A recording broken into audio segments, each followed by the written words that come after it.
Namaskara, and a warm welcome to Mrs. Shankar, Founder Brigade Foundation, Mrs. Menon, Head Brigade Foundation, Senior Management Brigade Foundation, distinguished guests, principals, teachers, and my fellow students at the Brigade schools.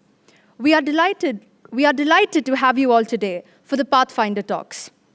Pathfinder Talks is an interactive platform wherein accomplished individuals from diverse fields spanning government, diplomacy, entrepreneurship, arts, and more are invited to share their life experiences, values, and ideas.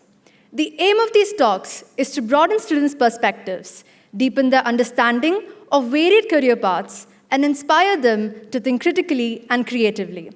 Through these talks, students get a wider exposure which goes beyond textbooks, increases curiosity, and a broader understanding of modern careers, civic roles, and interdisciplinary learning. Thank you for joining us today as we celebrate a remarkable creative partnership that brings Bengaluru's evolving story vividly to life. Our guests for today are Ms. Meena Chiku Jayadeva and Mr. Paul Fernandes.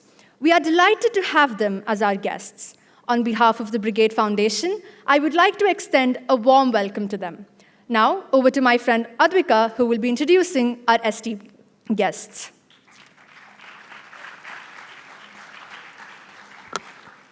Namaskara, and a very good morning to one and all present here. I am honored to introduce our esteemed guests for today, Ms. Meena Chiku Jayadeva and Mr. Paul Fernandes. Ms. Jayadeva is a talented Bengaluru-based writer and cultural commentator. She studied to be a broadcast journalist, but wandered into the field of advertising instead. After spending some time in client services, she shifted her focus to writing. In the course of her career, she has worked as a copywriter at leading advertising agencies, produced corporate newsletters, conceptualized and edited coffee table books, and written course material on futurists for an innovative distance education initiative. Most recently, Ms. Jayadeva has co-authored 3 books with the well-known illustrator, Mr. Paul Fernandes.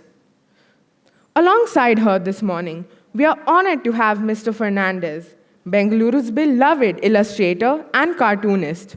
A proud native of Richardstown, Mr. Fernandes started drawing at age 3 and later honed his craft at the Fine Arts faculty in Vadodara.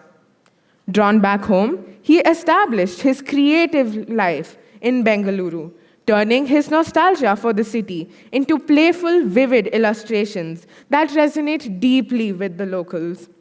He founded Apology, a cozy gallery nestled in a rambling bungalow in Richardstown, where about 60 to 70 watercolor prints recreate the languid, leafy Bangalore of the 1970s.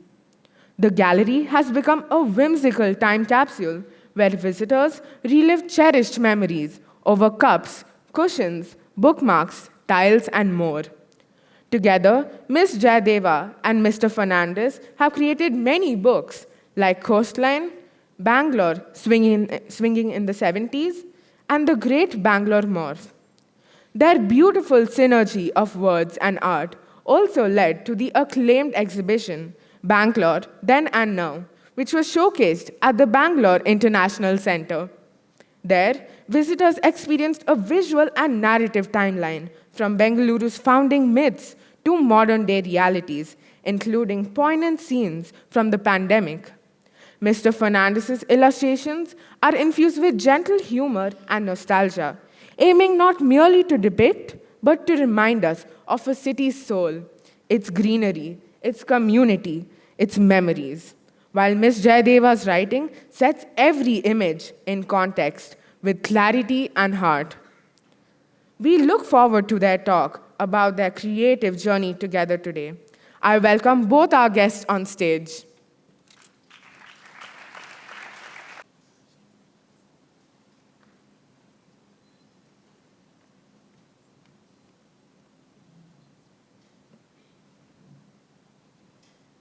So, I'm so grateful to you to invite me here, and it's a great honor for us to be here talking to you about work we've been doing together for the last many, many years.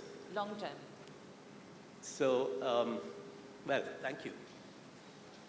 I think I'll share his mic. Now, earlier when we've spoken at, say, a Lit Fest or something, we have a moderator who asks us questions to get us going. So in the absence of a moderator, we'd be very grateful to have questions from all of you. And just feel free to interrupt anytime you want and ask us anything that tickles your fancy. So without further ado, Paul is an amazing illustrator and an amazing person to work with. We began our journey by a book called Bangalore Swinging in the 70s.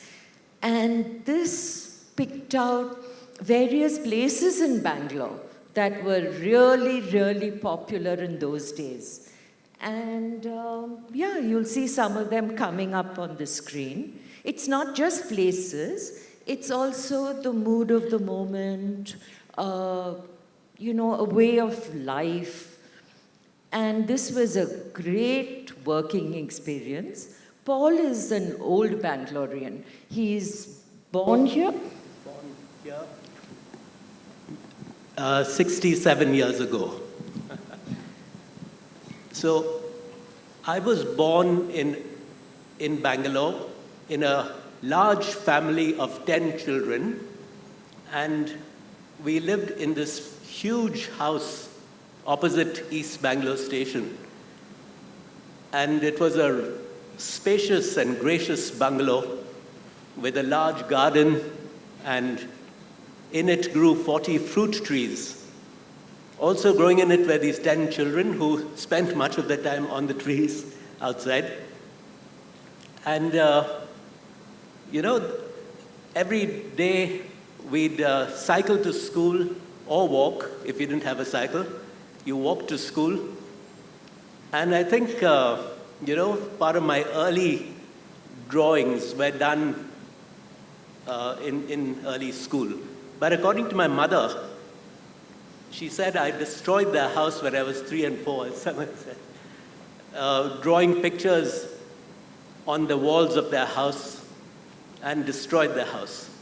So the joke was that all the rooms in their house were drawing rooms. So Paul really grew up here. I'm a bit of a pretender to the throne. I grew up in Madras, but Bangalore was a place we came to for holidays.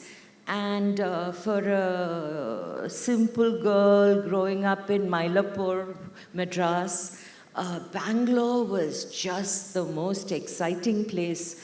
There were mod kids with long hair, and everyone listened to folk music and went out and had a great time. It seemed another world.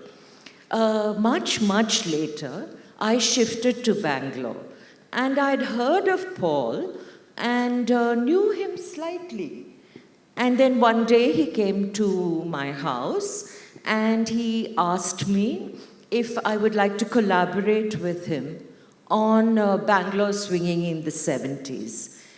And thus began a very, very chaotic, enjoyable collaboration. Well, I think these drawings first started when there was talk of our old family home coming down to be replaced by a new apartment block. And it was quite a shock to all of us, And when I looked around, I saw so many of these old, beautiful structures just coming down to make way for new Bangalore. I started looking at them more closely and just to admire their graceful lines and their beautiful proportions. And I started drawing them for myself, just to remember, with a happy nostalgia, remember those days of our youth. and to, show them to people who also remember those days. So I showed these drawings to other friends of mine, of my age and older, and most of them would sit down and say, "Do you remember?" and tell me a story of their own. And that resulted in one more drawing. But I was also interested in another audience of much younger people, my children and even theirs, who looked on and said, "Good Lord, is this how my parents went about life in this very laid-back fashion half a century ago?" So that's what made me want to draw more and made me want to draw for an audience that may not have seen that time of Bangalore. I must point out that in his book there are various pictures of police stations and people in police stations. So I don't know what kind of sort of life Paul led. I'm not telling you. Secret. So it's been a very interesting journey, both from the point of view of the work itself and our process of collaboration. I live about 1 hour from Paul on a good day, and surprisingly, this book took place, it took shape with very few meetings, really. We'd sort of have a general discussion, and then I would write a draft and send it to him. And Paul had given me an indication of the subjects, and I'd added a few to that. And based on that, we just exchange drafts. And one problem, of course, is that Paul has a tendency to say, "Oh, fantastic, great." And you have to edit that a little bit in your mind and say it's not that fantastic. And it just went on like this. And I remember once looking for an old draft and saw that draft dated 3 years ago. So we took our own time, and I hope that shows up in the results. When you start a project that is going to take a long, long time, you've got to be excited about it through that journey. And I knew that this book we were going to work on was something I was going to be interested in for the next 15 years. So I had to do a lot of homework in the beginning to make sure that my interest was kept alive through those 15 years. So the first few drawings were spent with learning and spent with trying to understand what these drawings should contain to make them interesting for myself to begin with, for Chiku also, and kept our minds fresh through that journey. So the drawing 1 and drawing 100, which took those 15 years, had to maintain that same quality of energy, of interest, of, painting values. And that was the journey so in the beginning, we spent a lot of time trying to understand. From Bangalore, the next book was called Coastline.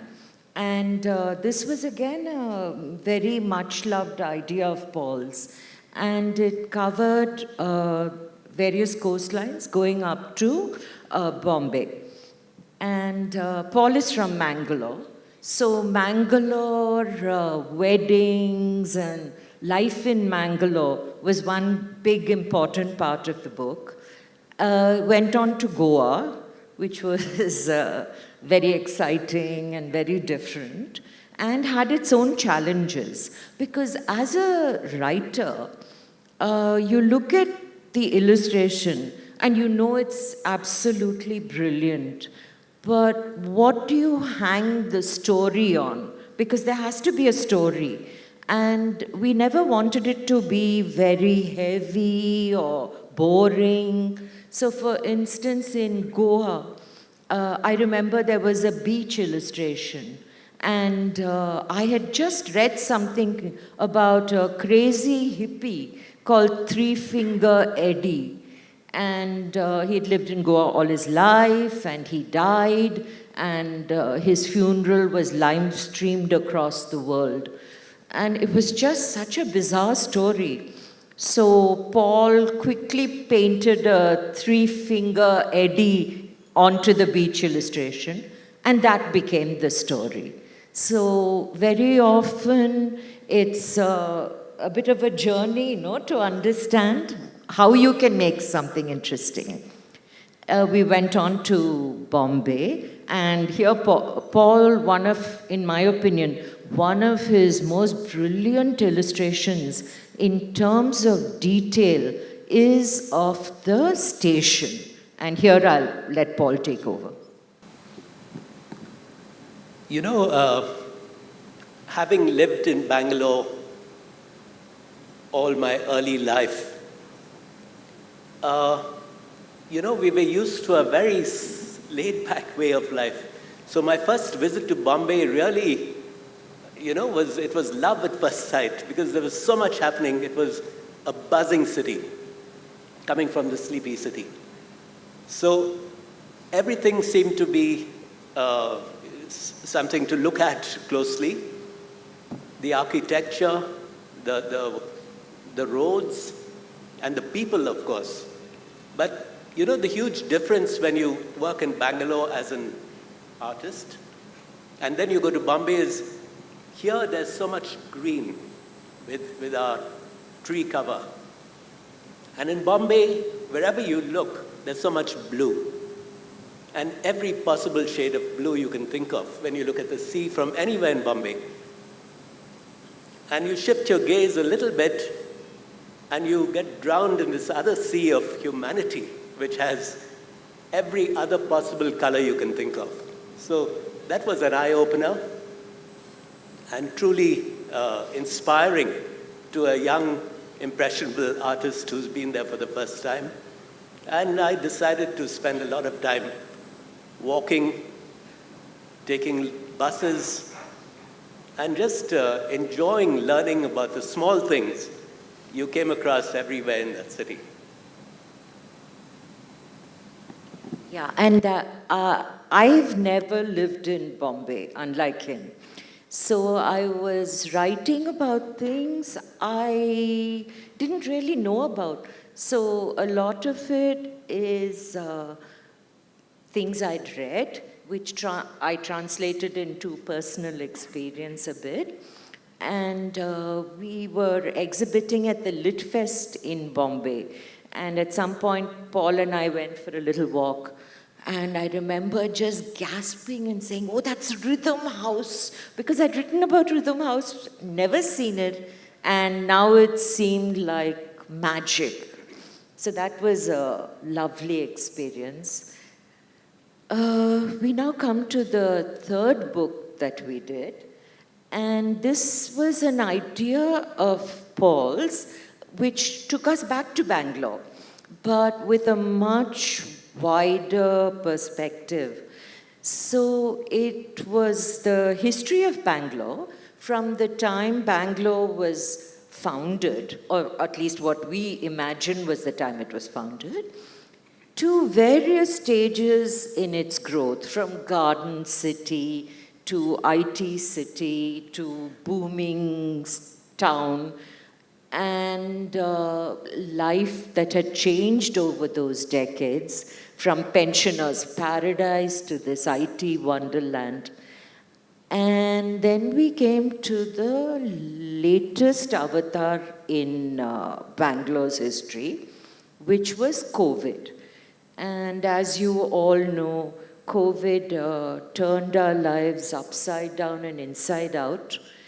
And from our perspective, this was a little different to handle because it had to be serious. But it also couldn't be too grim.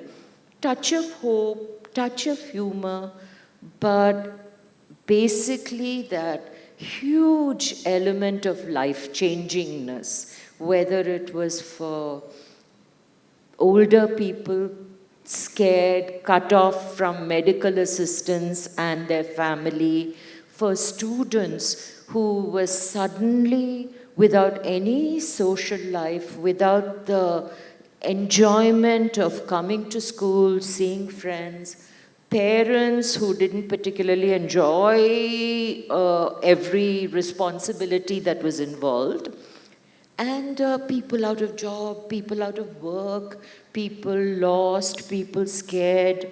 So that was a huge change and a very interesting one.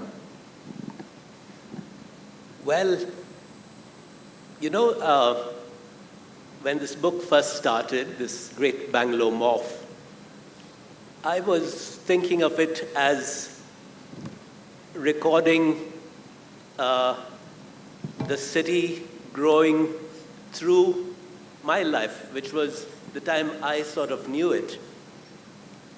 And I started drawing a lot and tried to put it together. But when I took them to show them to Chiku, and I called it the Great Bangalore Morph. But when Chiku saw those drawings, she said, your life has nothing to do with the Great Bangalore Morph. It's much, much, much more.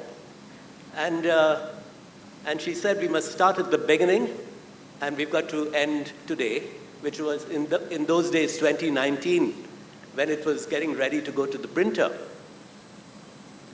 But together, Chiku and I decided to start from the beginning, which was Kempa Gowda, who founded Bangalore, and come all the way down to 2019, which was just before COVID, and then COVID came to us. So the book became bigger and longer and had to include COVID, which was part of our story of the city too. So, well, that's how it evolved over time. And the amazing part, I think, is collaboration, okay? Because we were not, obviously during COVID, we didn't see each other.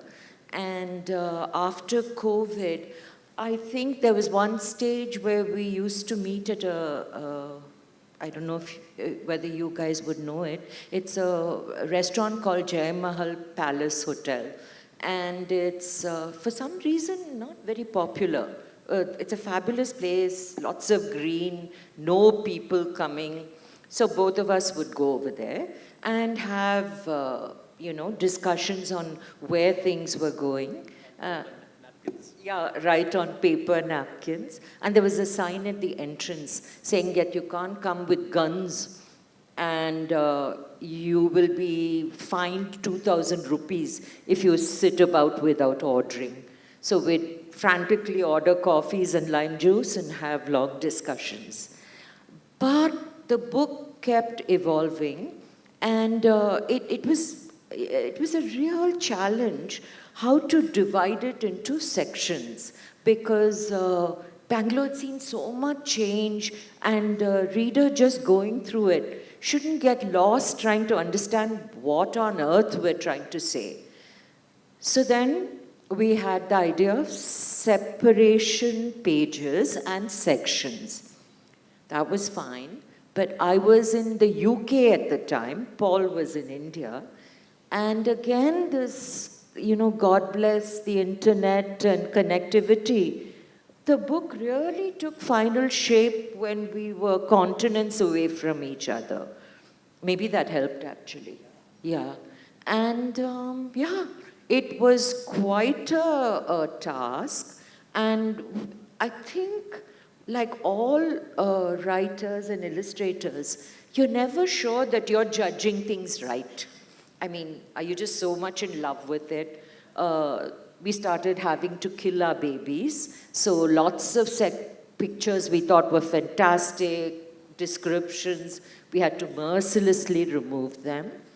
And the final in quotes, edited version left us still very insecure.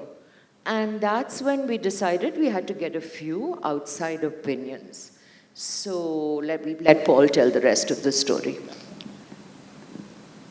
Well, the first thing you do when you work with a writer, and a writer works with an artist, is to have a great respect and regard for each other and never say, I don't like that, I don't like that. Everything we show each other, we just love. And even though you don't like it, you say it later. Yeah. So that was a great learning, Chiku. Thank you. You're welcome. But, you know, the process of getting something to work in your mind takes a long, long time. And when an idea does come to you, it's a very, very, it's something you've got to accept as an idea that you want. Because you've kept it there you've grown it there to come to you. And when it comes to you, it's so young, it's like a baby. You don't know how to, you just got to look after it and let it come to your mind and sink into your mind at its own pace. And, as it goes lower into your mind, it would gather information and get itself layered with more and more information that it wants. And it will sink further and further into your mind too. And the further down it goes, of course, the better it is, because you're spending more time with the idea. And the fact you're spending more time means it's a good idea. If it wasn't a good idea, it wouldn't be there. And there's no structure to this process. There's no formula that tells you you're right or you're wrong. You just have to believe in yourself and the idea and your ability to hold on to it for a long time. And when it reaches the bottom of your mind, there it will collect all kinds of information, small, little, seemingly negligible information, but it would give it the fullness the idea wants. And when it's ready, it will again come to the top of your mind, and there, if it catches the right wind, you've got a story to tell. So, yeah, catching that right wind is, I think, easy because he's so good. And he'd have very sudden ideas. Like we both love dogs. We both love animals. So Paul decided that having a little iconic dog on the book would be lovely. So every few pages you'll see a little street dog. And little ideas like this kept coming to us, which brings me to the problem. How do you know when it's done? There's always one more idea. There's always something you think is not perfect. And it can just go on and on and on forever.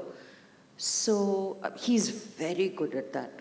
Because I once asked Paul in this whole drama, do you think we're done? And he said, I thought so last week. So then we could put a full stop to it. And in books, there's always this thing of wanting a nice forward, wanting people's opinions of it. And so we showed it around. And by and large, everything was very positive. And then both of us went and met Ram Guha, who is both an old Bangalorean and a fantastic writer. And we left the book with him and said, send us your opinion. And his email came, 2 days later, Paul? And I was almost scared to open their email. But he loved it. And he offered to write the foreword. And then, I don't know how, Paul got in touch with Shashi Tharoor. Yeah, who also wrote a foreword, and he thought the book was an interesting comment on the rapid growth of the city. So that meant the book was over. There was, again, a lit fest, and I wasn't there then. I was again in the UK. But Paul said that Shashi Tharoor wanted to release the book. And what was very interesting, and which I heard later, is that the place was crowded, you couldn't get in. And the moment Shashi finished introducing the book and releasing the book, he left, and half the women in the audience left with him. So that also happens. And I mean, we're open to questions. Before that, maybe you'd like to hear a little about how Paul does the actual planning of an illustration? Oh. So, when you're drawing a city, it's a vast subject. So you can only look at it in small pieces at a time and stop and enjoy that small piece till you've understood it. So, there's so many parts to the drawings that I like to do. One is the location, the landmark, and what it means over time to people. I'm sorry. Bangalore has seen such a fantastically long and colorful history from Kempegowda, who founded it, to, the Mughals were here, the Marathas were here, The British were here. the British were here, Tipu Sultan, Hyder Ali, the kings from Mysore, the Maharaja warriors from Mysore. So what a colorful history. And each one of these people have left behind a stamp of their existence here over centuries. And today, we Bangaloreans are so accustomed to them that they've become part of our city, part of our lives. And if you see them change and go away, part of our lives change too. So that's been, when you start doing a drawing about something that's been there for ages, you've got to know what it's going to. I draw for people, I don't draw for myself. So I want to know what it's doing to other people. So for instance, if I'm drawing a landmark that is well known, I would go to it and spend a long time sitting in front of it or just walking past and deciding when to draw it, in the morning or the night, or which would be the time that suits that drawing. The next thing is to understand, especially in old Bangalore, what sort of greenery there was around it, the foliage. If there was a rain tree that grew in front of a building, you can't draw a jacaranda tree. It has to be a rain tree, or people would not recognize that drawing. Then, of course, I wanted to add life to those pictures. And life came in many ways from the people. And in those days, people dressed quite differently from us. They had, the boys wore bell-bottom pants. The girls wore Juliet sleeves.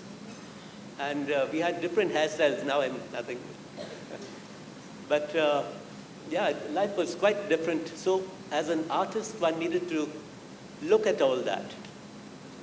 The animals on the road, and animals were so much part of our houses. We had 2 horses in our house and a cart in those days. And of course, you can't avoid looking at the vehicles that were used in those days. They had a lot of character. So all this is part of the drawing. And to understand all of that, you need to just spend a lot of time with it. Yeah, and all this keeps you alive, keeps you entertained, it keeps you wanting to know more, and keeps the drawing going for at least those 15 years that you need to.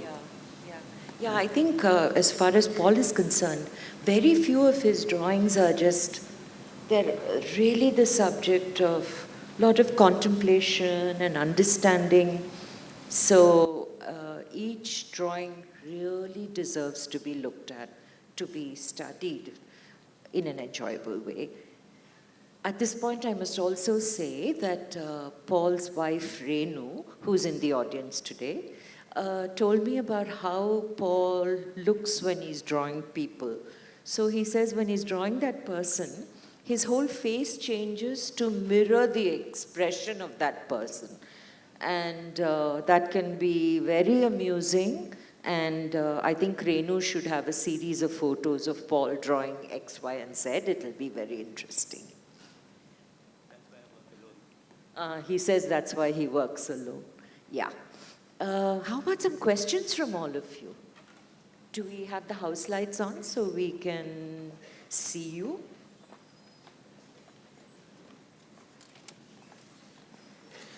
Thank you, ma'am and sir. It was truly an enlightening talk.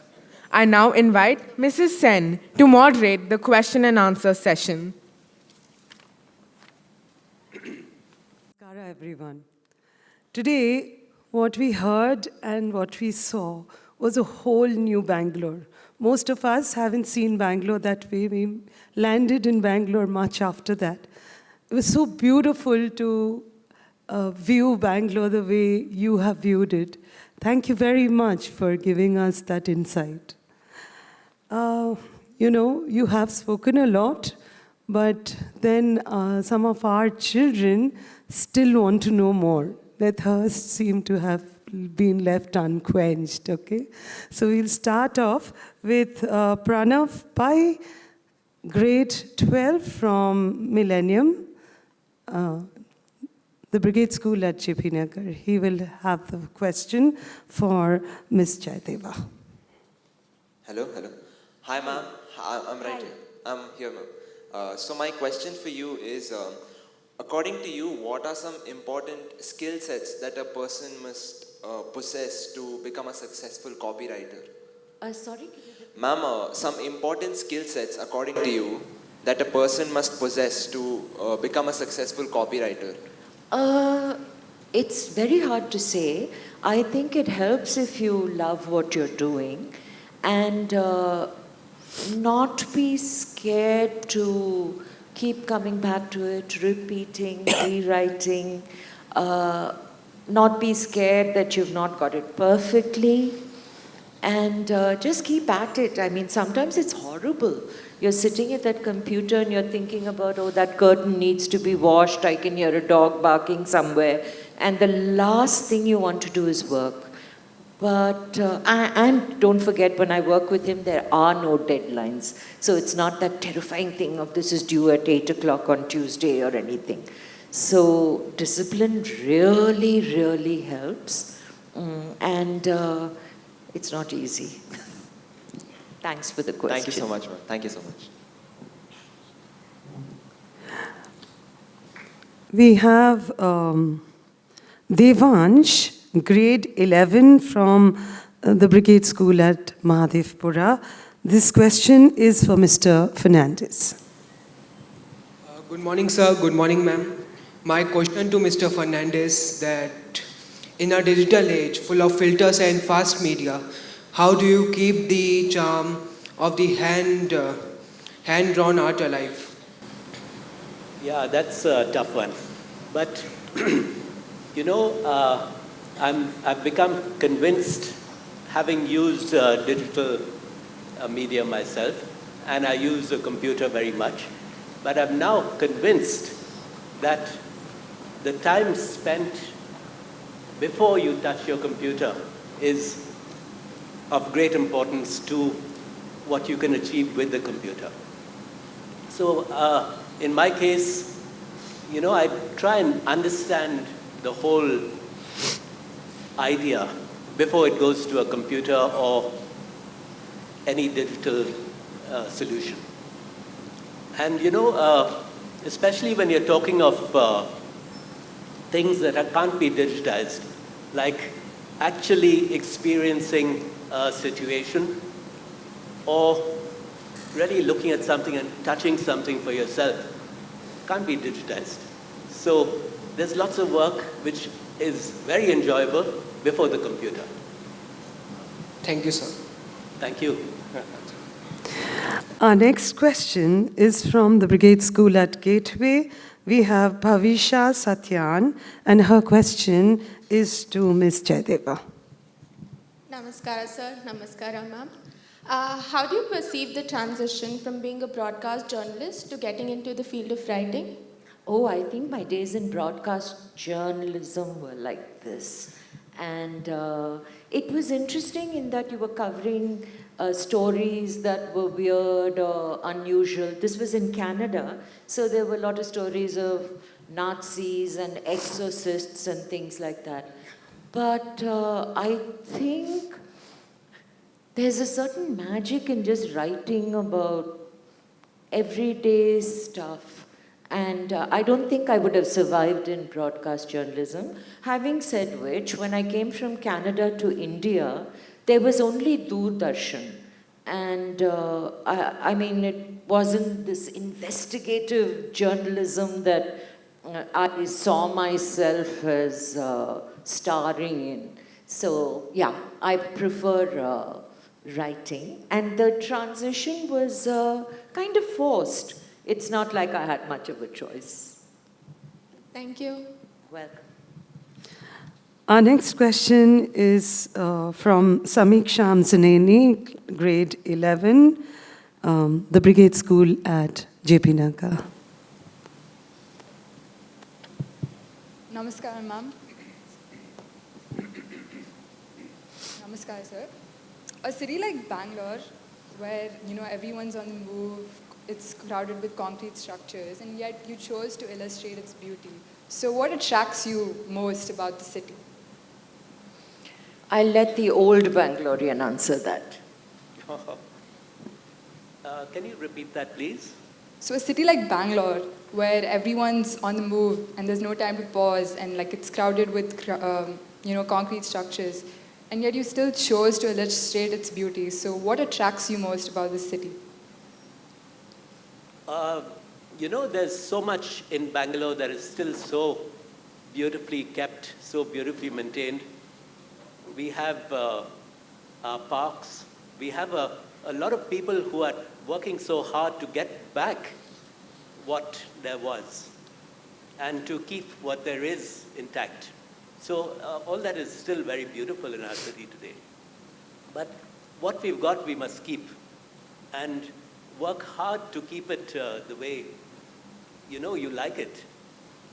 And there's something called anticipated nostalgia, which you take from what you know and you take it forward to what you want to live in later. So you take parts of what you are happy with in your past and you take it forward to how you'd like to live with it later. So it's all our duty to take things forward, what we want. Thank you so much, sir. Is that the best? Just to add a slight twist on that question, there's also something very fascinating about how things in the past change a little. Like during the writing about COVID, we read about this Plagamma temple in Bangalore. And this was during the old plague. This temple had come up, and there was a Plagamma, and people went to pray to the Plagamma to protect them, save them, everything. That Plagamma temple still existed now, and the only difference is Plagamma has a mask on her face now. So it's change is also fabulous in just amusing you or making you think a little. Thank you so much, ma'am. The next question is from Ashrit Bharat. He is also from the Brigade School at JP Nagar. The question is for Ms. Jayadeva. Namaskara, ma'am. So I'd like to know if there's any similarity between editing coffee table books and copywriting in an actual advertising agency. Sorry, I didn't get that. I asked if there's any similarity between editing coffee table books and copywriting in an actual advertising agency. Oh, I would imagine they're very different. The whole coffee table book experience is requires a lot of imagination in a different way. For instance, there was a coffee table book we did about the work of a photographer called T.S. Satyan. And he was a big name at one time, black and white photographs of people.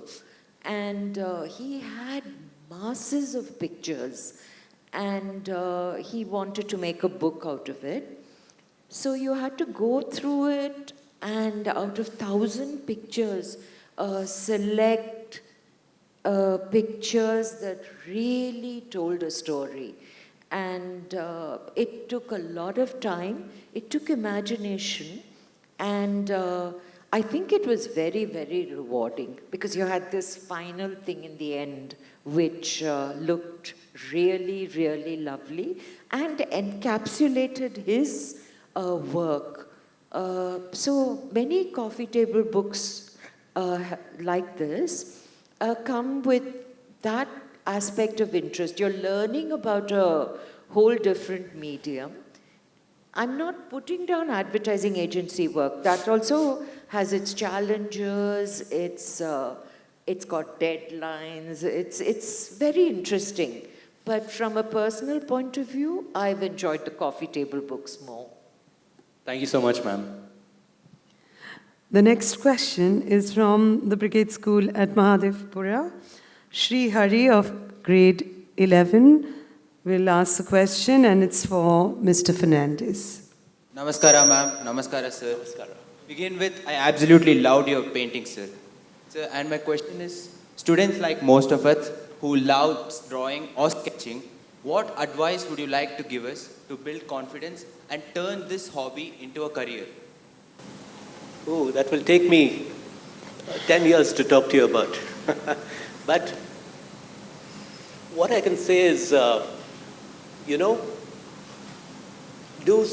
draw every single day, and draw something you like to draw every day, and every day you learn more and more.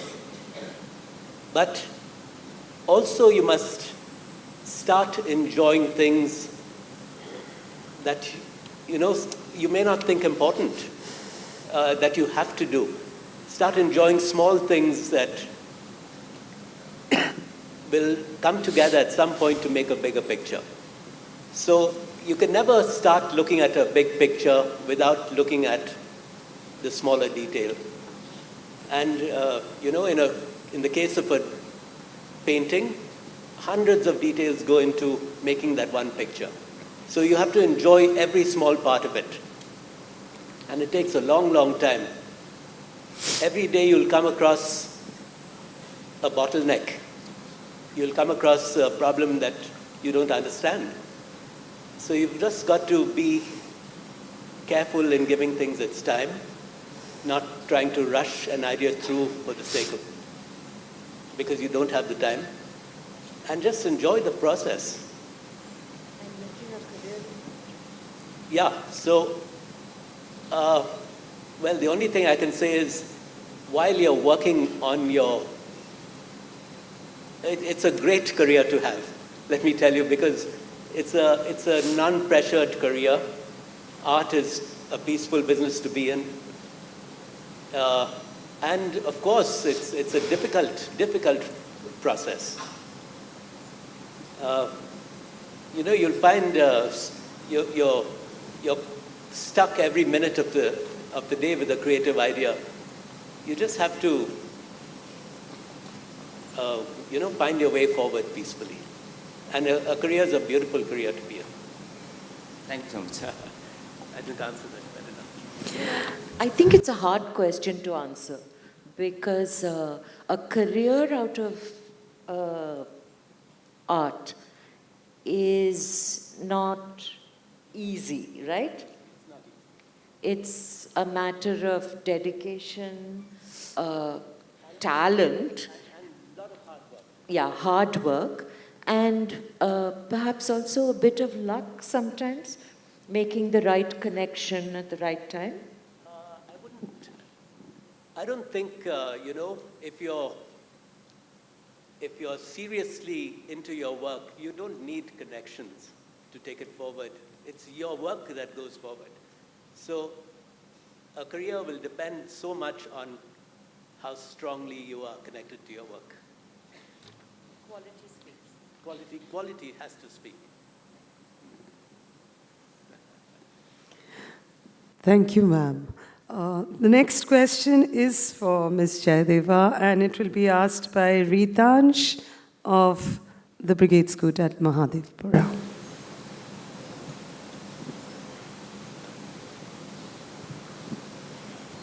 Good afternoon, ma'am. Good afternoon. Ma'am, my question for you is, you really talked about how you had to write on scenes which you had never even seen before, especially about the scenes in Bombay, which you had not seen before. So was it rigorous reading which really helped you to do this? And if yes, would you like to recommend a few books for aspiring writers here? As far as writing about things that you don't know about, it's actually very interesting because it forces you to really hunt up different aspects. I could have gone to, for instance, like Rhythm House. If there was a record place like that in Bangalore, I might have gone 1,000,000 times. But I would only have an understanding of that experience I have. Did I get Peter, Paul and Mary? Did I get Indian classical? Whatever it is I wanted. Whereas when you're hunting it up, you're getting into layers of history and little odd things like, you know, the details of the kind of people who ran it or visited it. It can be very intriguing. So I think the fact that it forces you to study it a little more is really enriching. So I enjoyed the Bombay bits. You know, you read about the Dharavi slum, for instance, and you might just get some kind of partial view, you know, in a magazine. But when you start, thanks to Google and thanks to books, when you really start reading, there's such a mass of perspectives. And of course, in a one-page piece, you can't fit everything in, but you do give a realer picture of things. And I think I gained in the process, and I hope the reader does too. Did I answer your question? Ma'am, so I understood that you're trying to say reading is an important habit writers must adopt. So if you could recommend a few books some of us who aspire to become writers could read. Yeah, reading is great because it exposes you to different styles, different thinking. For myself, sometimes I prefer not to, like I've been working on this novel for the last 10 years and it won't see the light of day, I think. But at one particular point, I stopped reading because I felt I might be lifting the style of others or, you know, not being true to what I think. So I think it's a very personal thing. I know writers who love reading other things, who love reading posts on how to write, but that I would find that a little killing. Thank you, ma'am. The next question is for Mr. Fernandes, and it's from Andrea Saji, grade 12, the Brigade School at Maleshwaram. Namaskara, sir. With advancing technology and artificial intelligence generating art in just seconds, how is the profession of cartoonist sustainable in the long run? I will say again that, you know, everything is in your mind before it goes to artificial intelligence. And if you can do it yourself, you're going to enjoy it. And it would, you know, your skill will be with you through your life. So using artificial intelligence to solve a problem is wonderful, and it's the future. But the more you work with your own mind, fighting hard to discover what you want to discover instead of getting it right then. It's a beautiful process, and I've enjoyed that process of finding things out on my own rather than Googling it or ChatGPT. So the process of understanding things for yourself is a beautiful, long, hard process. Why would you give it up? Thank you very much, sir. We come to the last question, and that's from Tanish, grade 12, the Brigade School at JP Nagar.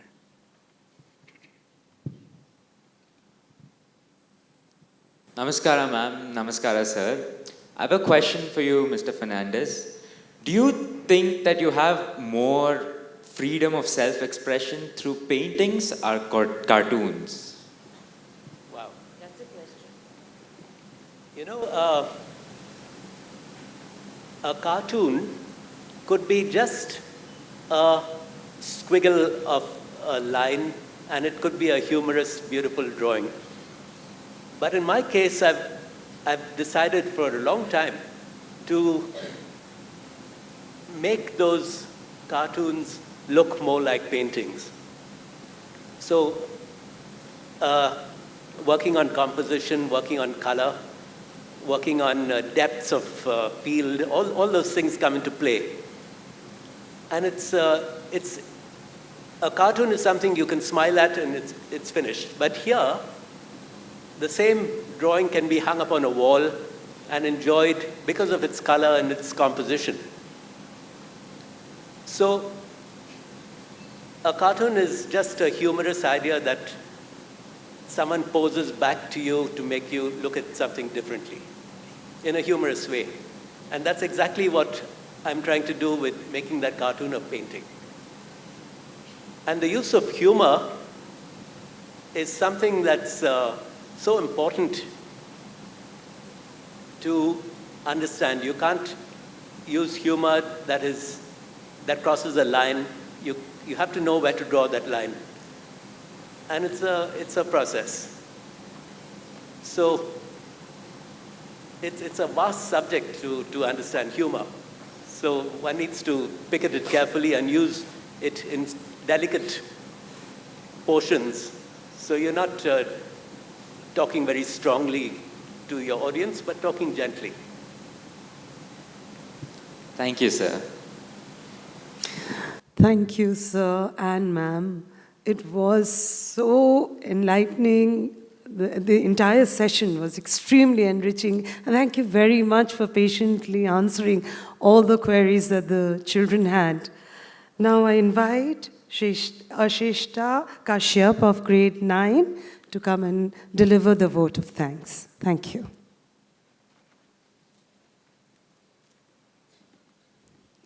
Namaskara.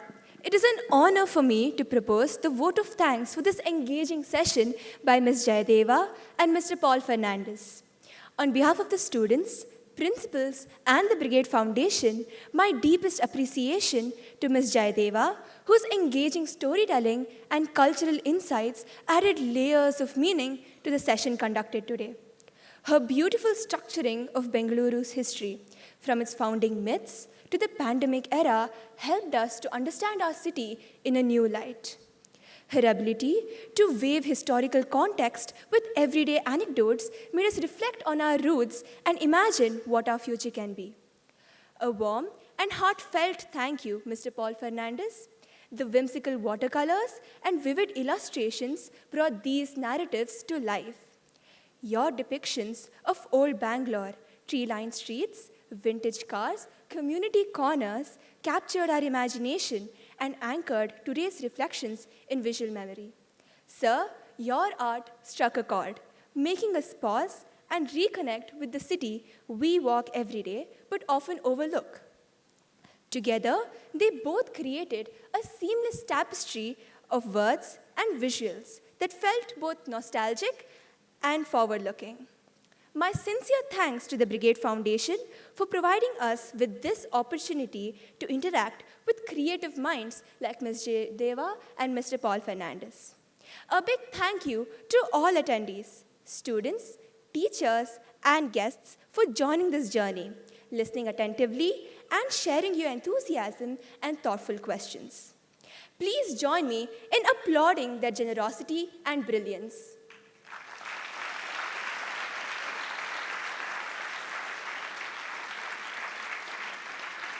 Tarini Madan and Vibha TK to hand over the mementos to Ms. Jayadeva and Mr. Fernandes as a small token of appreciation.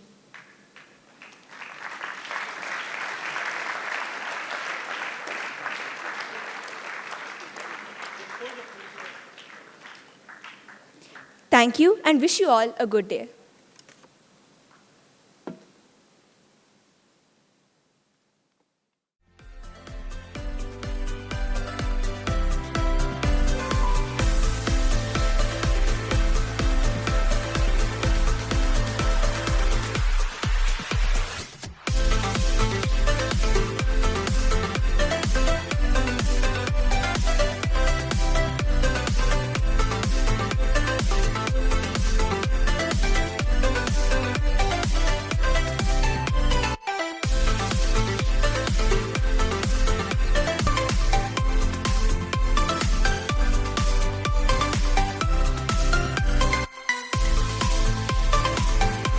Both of us would first like to say it helps to have such a nice audience. It was a great pleasure talking to them, no, Paul? Yeah. And advice? I'd say keep life simple and enjoy small things and appreciate things that may not matter to you for the moment, but in the long term they'll be very useful if you spend time learning about small things. My advice would be do what you love doing. So, don't feel pressured to get into a line that is not of any interest to you.